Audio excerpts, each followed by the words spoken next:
Hello friends, welcome to our YouTube channel. In this video I'm going to show you how you can off talkback feature or green line problem in your Realme smartphone.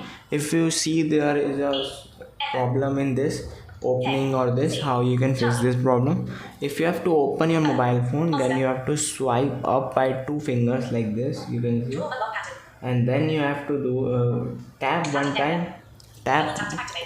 tap one time to select it and double tap to open that icon or anything app.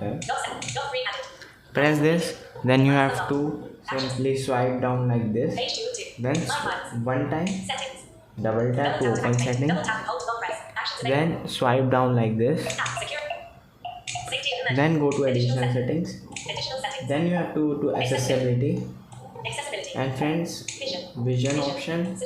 Here it is a talkback feature, click on it, and then you have to off this setting by clicking on double tap like this.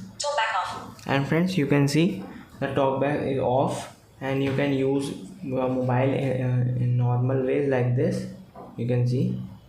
I hope you like this video. If you like this video, then subscribe to our YouTube channel for more helpful tips and tricks videos. Thanks for watching.